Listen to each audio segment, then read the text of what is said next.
आजमगढ़ के जनता के बीच में और जनता में काफ़ी चर्चाएं हैं जयनाथ सिंह को लेकर कि जयनाथ सिंह ही जो है लोकसभा का चुनाव लड़ेंगे, उनको टिकट मिल सकता है। क्या लग रहा है कि अगर भारतीय जनता पार्टी शीर्ष नेतृत्व आपको टिकट देता है तो आप चुनाव लड़ेंगे? देखिए, parliamentary board Bharatiya Janata party में कोई एक व्यक्ति नेता नहीं, एक व्यक्ति कोई निर्णय लेता है। पार्लियामेंट्री बोर्ड जो निर्णय लेता है वह सर्वमान्य है। हम भारतीय जनता पार्टी के कार्यकर्ता हैं और आजमगढ़ में संघर्ष कर रहे हैं। आजमगढ़ के कार्यकर्ताओं के मान सम्मान स्वाभिमान के लिए अगली पंक्ति में खड़े रहते हैं। अगर शीर्ष नेतृत्व निर्णय लिया तो मैं 24 आवर्स तैयार हूँ। जब भी निर्देश हो जाएगा तो मैं पार्लियामेंट का चुनाव लड़ूंगा, नहीं लड़ करके प्रचंड बहुमत से। यहाँ की जनता इंतजार कर रही है, प्रचंड बहुमत से यह parliamentary seat Bharatiya Janata party की झोली में जाएगी। अभिवादन स्वीकार कीजिए शमीम जराजपुरी का। मैं इस वक्त मौजूद हूँ यूपी के जनपद आजमगढ़ शहर में और खबरों नज़र चैनल से बातचीत करने के लिए मौजूद है भारतीय जनता पार्टी उत्तर प्रदेश कार्य समिति के सदस्य और भारतीय जनता पार्टी के पूर्व जिला अध्यक्ष जयनाथ सिंह जी। जयनाथ सिंह जी, 2024 का चुनाव आने वाला है और इधर एक तरफ जहां इंडिया महागठबंधन है, पीडीए है, और दूसरी तरफ डबल इंजन की सरकार है, तो इसको लेकर क्या कहना है? सर्वप्रथम खबरों के इस चैनल को आपको बहुत बहुत बधाई देता हूं और विजयदशमी के पर्व पर पूरे जनपद वासियों के दिल की गहराइयों से, हृदय से बहुत बहुत बधाई और उनके उज्जवल भविष्य की शुभकामना करता हूं। और अभी आपने एक प्रश्न हमसे किया है 2024 का चुनाव।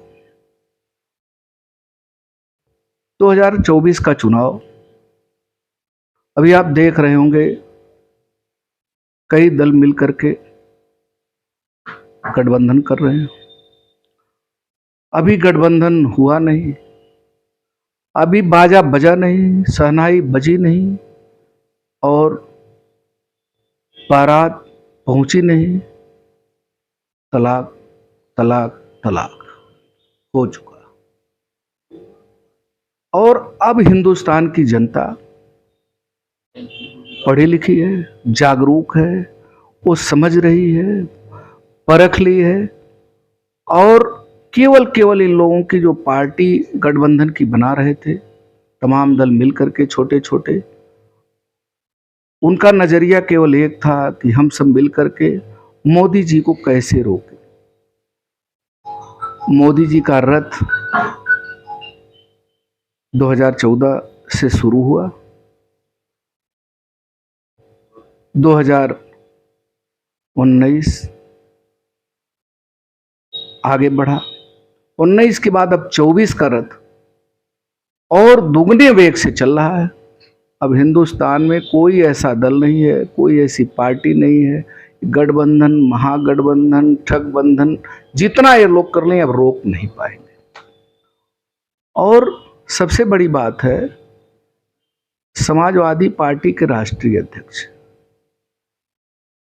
मेरी समझ में नहीं आता है, लोग चर्चा करते हैं कि उनकी पढ़ाई विदेशों में हुई है और समाजवादी पार्टी के राष्ट्रीय अध्यक्ष कितनी हल्की टिप्पणी करते हैं, कितनी छोटी टिप्पणी करते हैं। हमारे जनपद का भारतीय जनता पार्टी के एक छोटा सा कार्यकर्ता भी उतनी हल्की टिप्पणी नहीं कर सकता है। अभी आपने देखा है कांग्रेस पार्टी के प्रदेश अध्यक्ष के ऊपर इतना हमलावर थे कि सारी मर्यादाएं, अपनी भाषा और मर्यादा तोड़ करके प्रदेश अध्यक्ष को किन शब्दों का प्रयोग करते हैं वो हम लोग सपने में भी नहीं सोच सकते। और रही बात 2024 आजमगढ़ के चुनाव की चर्चा आप कर रहे हैं, ये आजमगढ़ जनपद के लोग, समाजवाद का नारा देने वाले लोग, मैं कैसे मान लूं कि समाजवादी लोग, अगर समाजवादी होते तो परिवार से ऊपर उठ करके कार्य करते। वहीं आजमगढ़ में समाजवादी पार्टी के राष्ट्रीय अध्यक्ष जो अब नहीं है, माननीय मुलायम सिंह यादव नेताजी चुनाव लड़े। यहाँ की जनता ने उनको हिंदुस्तान की सबसे बड़ी पंचायत में भेजने का काम किया। फिर वही बात नहीं रुकती, फिर उनके पुत्र राष्ट्रीय अध्यक्ष बनते हैं और फिर पुनः यहाँ की आजमगढ़ की जनता उनको पार्लियामेंट में भेजने का काम करती है। फिर वह जब जनता उनको चुन करके भेज दिए तो रात में उन्होंने सोचा 12 बजे रात में, अरे हमने तो बड़ी गलती किया है, अब हम विधानसभा लड़ेंगे, हम जोगी जी के साथ बैठेंगे, प्रतिपक्ष में बैठेंगे। तो फिर उन्होंने इस्तीफा दे दिया, फिर वह विधानसभा लड़ गए, जनता ने विधानसभा में भेज दिया। फिर इसके बाद चुनाव होता है, चुनाव में अपने सगे भाई, चचेरे भाई, जो भी उनको कह लीजिए, अपने परिवार के उत्तराधिकारी बना करके भेजे धर्मेंद्र यादव जी को। और यहाँ की जनता ने खूबसूरती से समझ लिया था और 2000 उपचुनाव में 22 में उनको यहाँ से हरा करके भेज दिया। अब फिर यही बात नहीं रुक जाती है, इसके बाद अब देखिए क्या चर्चा चल रही है कि हम अवानी अखिलेश यादव के चाचा समाजवादी नेता शिवपाल यादव लड़ने आ रहे हैं आजमगढ़ में। अरे मेरे भाई, अगर आप समाजवाद की बात करते हो, परिवार की बात तो छोड़ो, आप परिवारवाद की बढ़िया से खूबसूरती से आप लोग जो कर रहे हो, अरे यहाँ भी अगर यादव वंश को ही किसी से लड़ाना होता तो किसी यादव नेता को लड़ा देते। हम लोग भी समझते कि हाँ, कम से कम आप परिवारवाद से ऊपर उठ करके यादववाद में भी अगर जा रहे हैं तो एक यादव को, किसी को, कार्यकर्ता को लड़ा देते। क्या जरूरी है आप वंशवाद को ही बढ़ावा दे रहे हैं, परिवारवाद को बढ़ावा दे रही हैं। और अखिलेश यादव जी, आप अपने कई बार आपकी टिप्पणियां हम लोग सुन चुके हैं कि आप जब जब भी कोई बात आती है तो इतनी ओछी टिप्पणी करते हैं कि हर वर्ग, आपका वोटर यहाँ तक अब जब डिबेट पे आता है तो भी कहता है कि नहीं, ये तो राष्ट्रीय अध्यक्ष जी को ये शब्द नहीं बोलना चाहिए। आप छोटी छोटी बातों को लेकर के इतना बड़ा तारतम्य बना दे रहे हो। अभी आपने गठबंधन की बात, आपने मायावती जी से गठबंधन किया, अभी यही चुनाव लड़े थे आप गठबंधन से, आपने जीता, महागठबंधन वो भी था। और चुनाव बीतने के बाद उन्हीं बहन मायावती जी को बुआ बुआ कहते थे। और अब आपने क्या क्या बोला उसके बाद कि मायावती जी मेरे बदबूते उतनी सीट पाई, अब फिर वो गठबंधन के लिए दौड़ रहे हो।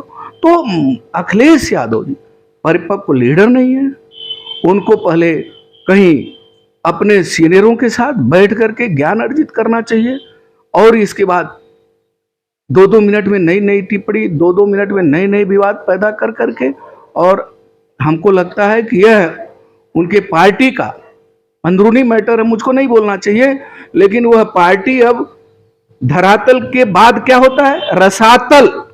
यह पार्टी, समाजवादी पार्टी, रसातल में अखिलेश यादव भेज करके तब चैन की सांस लेंगे। यह मेरा अपना समझना सोचना है। आपने उत्तर प्रदेश कांग्रेस पार्टी के प्रदेश अध्यक्ष की बात की गठबंधन को लेकर। अभी उनका एक बयान आया सामने, उन्होंने बयान दिया है कि मुझसे कोई गलती हो गई हो, मैं क्षमा चाहता हूं बोलने वोलने में, जो इसको लेकर क्या कहें? निश्चित रूप से उनको लगा होगा प्रदेश अध्यक्ष को कि हमसे कुछ गलतियां हो गई होंगी।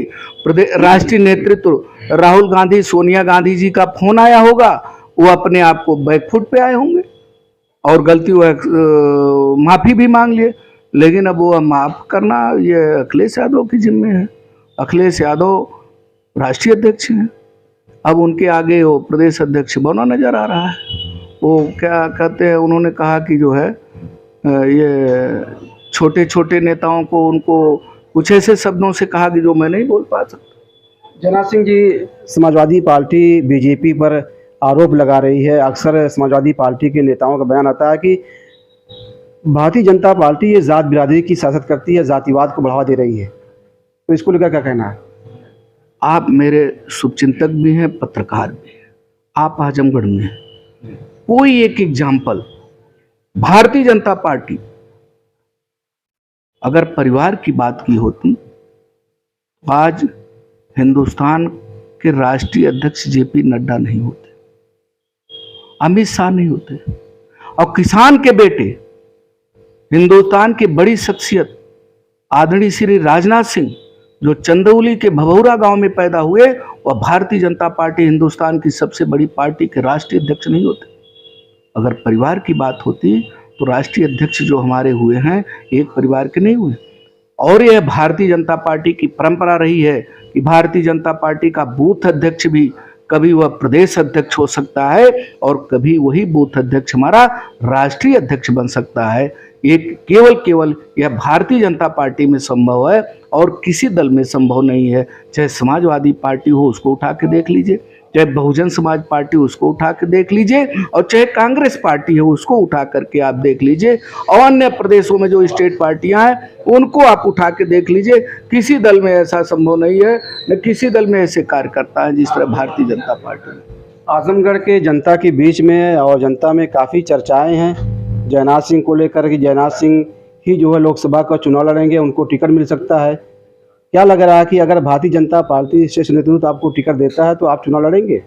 देखिए, parliamentary board Bharatiya Janata party में कोई ये व्यक्ति नेता नहीं, एक व्यक्ति कोई निर्णय लेता है।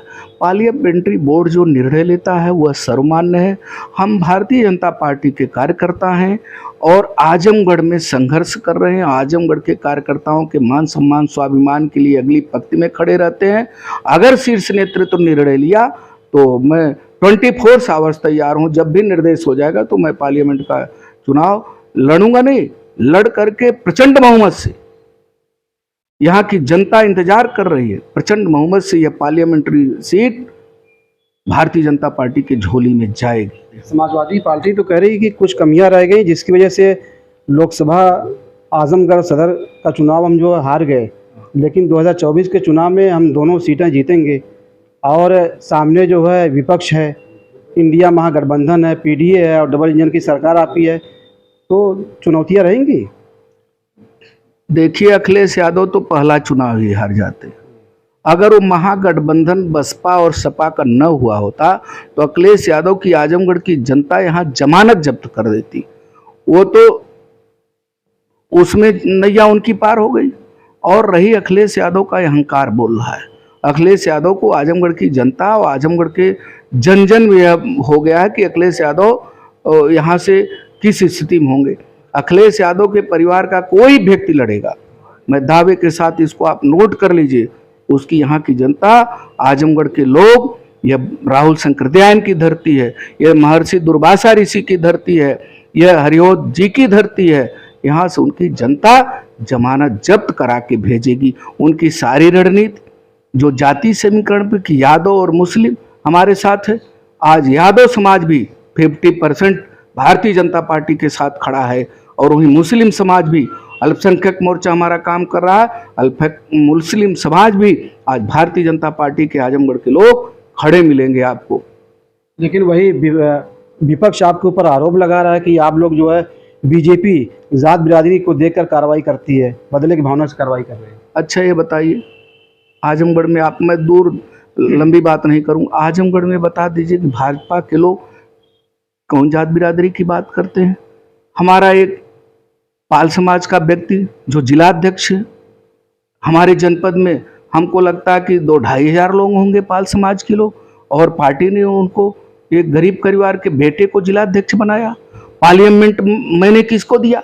दिनेश लाल निरहुआ जो यादव समाज से आता है, और उधर नीलम सोनकर समाज से आती है, मैंने उनको टिकट दिया, एक बार पार्लियामेंट में भी गई। तो आप ये बताइए, जातिवाद में वो बतावें वो किसको टिकट दिए? वो तो, हम तो जातिवाद का भी हमको हमारे ऊपर आरोप लग रहे हैं, मिथ्या लगा रहे हैं। मैं बताता हूं, मुलायम सिंह लड़ेंगे, अखिलेश लड़ेंगे, धर्मेंद्र लड़ेंगे, शिवपाल लड़ेंगे। अब शिवपाल का एक बेटा है, अगला चुनाव वो लड़ेगा, तो उनका बेटा फिर वो आएगा। तो आजमगढ़ किसी के पिता की बपौती नहीं है। ये आजमगढ़, मैं बता दिया, ये धरती आजमगढ़ की क्रांतिकारी धरती रही है। स्वतंत्रता की आज़ादी में, आज़ादी की लड़ाई में यहाँ के सैकड़ों नौजवान कुर्बान हुए हैं, फांसी के फंदे लोग चूमे हैं। आप यहाँ से निकलिए आजमगढ़ से लेकर के और अतरौलिया तक जाइए। अतरौलिया में राजा बेनी माधव की धरती है, राजा बेनी माधव। वहाँ बिलमपुर छमरा में जाइए, लोहरा में जाइए, 9 लोग, एक ही परिवार के, एक खानदान के लोग शहादत दिए हैं। यह धरती आजमगढ़ की बहुत ही, अब ये अल्लामा शिबली नोमानी की धरती है। यहाँ राजनीति करके कोई बाहर का है चला जाए, ये यहाँ के लोग बर्दाश्त हम नहीं करें। जयनाथ सिंह जी, अगर समाजवादी पार्टी के राष्ट्रीय अध्यक्ष अखिलेश यादव के परिवार का कोई आजमगढ़ लोकसभा का चुनाव लड़ने आ रहा है, और अगर भारतीय जनता पार्टी शीर्ष नेतृत्व की तरफ से आपको टिकट मिला, आप लोकसभा का चुनाव लड़ने के लिए मैदान में उतरे, तो क्या ये फैक्टर रहेगा बाहरी और आजमगढ़ के बीच का ये मुद्दा रहेगा? निश्चित रहेगा। ये जो है क्यों नहीं, और किसी गरीब, बाहरी और लोकल का मुद्दा रहेगा। निश्चित बाहरी और लोकल मुद्दा रहेगा, क्यों नहीं। जनता यहाँ चाह रही हमारा लीडर हो, हारे चाहे जीते, हमारे बीच में मिले, हमारे सुख दुख में खड़ा रहे, वो हमारे साथ रहे, ये तो रहेगा ही पक्का। यहाँ की जनता चाह रही है कि हमारा लोकल नेता हो। तो मुद्दा क्या होगा लोकसभा के चुनाव में? अरे भाई, मुद्दा लोकसभा के चुनाव में भारतीय जनता पार्टी की विकास यात्रा, विकास के रथ की जो यात्रा लेकर के निकली, आप उस पे आइए। आप ये बताइए, जीवन में कभी आजमगढ़ के लोग सपने में सोच सकते हैं? जब पूर्वांचल एक्सप्रेस वे जाते हैं तो कहते हैं कि जैसे हम जापान और जर्मनी में चल रहे हैं।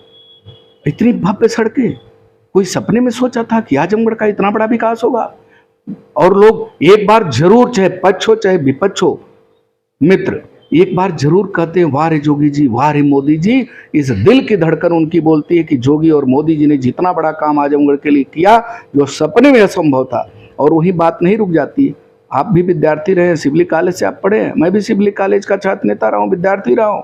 आंदोलन होते थे कि यहाँ एक विश्वविद्यालय हो जाए। गरीब बच्चे लखनऊ, इलाहाबाद, दिल्ली विश्वविद्यालय नहीं पढ़ सकते थे, लेकिन वह गरीबों की गरीबों का कितना आंदोलन हुआ छात्र नेताओं का। सपा सरकार थी, बसपा सरकार थी, एक विश्वविद्यालय की मांग करते करते हम लोग लाठियां तक खाए, जेल गए, लेकिन विश्वविद्यालय नहीं मिला। मिला क्या? लाठीचार्ज और मुकदमा। लेकिन मैं धन्यवाद देना चाहता हूं उत्तर प्रदेश के यशस्वी मुख्यमंत्री आदरणीय योगी आदित्यनाथ जी।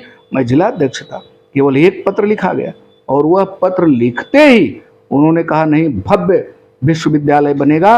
और यही बात नहीं रुकती, और महाराजा सुहेलदेव जी के नाम वह भव्य विश्वविद्यालय बन करके तैयार हो रहा है, और वह जनवरी में आप हम सबको गिफ्ट होने वाला है। और कार्य भी शुरू हो गया। डीएवी में बैठ करके वीसी से लेकर के रजिस्ट्रार सारी पत्रावलियां निपटा रहे हैं।